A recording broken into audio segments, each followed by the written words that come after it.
আজকে ফুল ভিডিওটা দেখবেন, সম্পূর্ণ দেখি পুরোপুরি মানে সম্পূর্ণ ফলো দিবেন, শেয়ার দিবেন, মানুষের কাছে পৌঁছাবেন।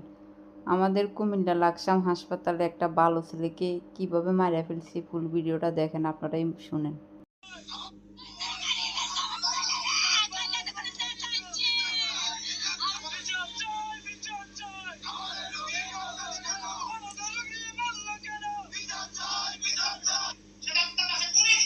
আমার ভাতিজা হাত ভাঙা গেছে গত পরশুদিন।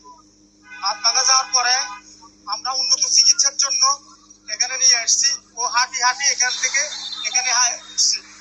আমরা কালকে সন্ধ্যা রাত্রে 9টা বাজে ওখানে ভর্তি করছিলাম।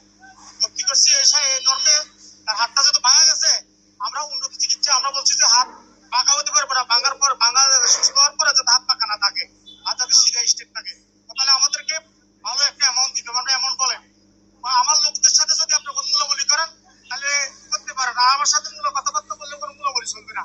এক কথা আচ্ছা বলেন, এক কথায় আমরা টাকা দিব, আমার একদম 35,000 টাকা দিতে হবে, দিব 35,000, অসুবিধা নাই। তো আমাদের সত্য একটা হাতটা সিধা রাখতে হবে, হাতটা যাতে পাকা না থাকে ভাঙার পরে। ঠিক আছে, ভর্তি করেন। কালকে রাত্রে 9টা বাজে অপারেশন, রাত্রে 9টা বাজে অপারেশন দিয়ে আমাদের বাচ্চাটাকে উনি আজকে 2টা বাজে কেন অপারেশন করলো আমাদের অপেক্ষা না করে।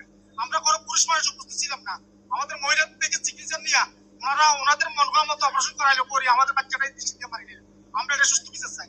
শুনলাম যে এরপরে কুমিল্লা নিয়ে গেছে, কুমিল্লা ওনারাই পাঠাইছে, আমরা কুমিল্লা নিয়ে গেছে পাঠাইছে। ওনারা বলতে আছে যে ওর 2-2.5 ঘন্টা হয়ে গেছে, ও শেষ স্টেজ না, ওরে ইয়ে দিতে হবে, ও কুমিল্লা আইসিইউতে মডার্নে আইসিইউতে দিতে হবে।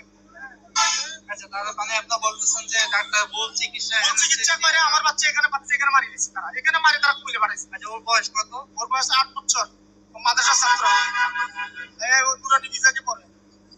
আমাদের রোগী মরলো কেন? বিচার চাই, বিচার চাই, হসপিটাল কর্তৃপক্ষ বিচার চাই, বিচার চাই, আমাদের রোগী মরলো কেন? তো একটাই কথা বলবো, যে এই ঘটনা ঘটাছে ডাক্তার সাথে তাকে যেন ফাঁসি দেয়।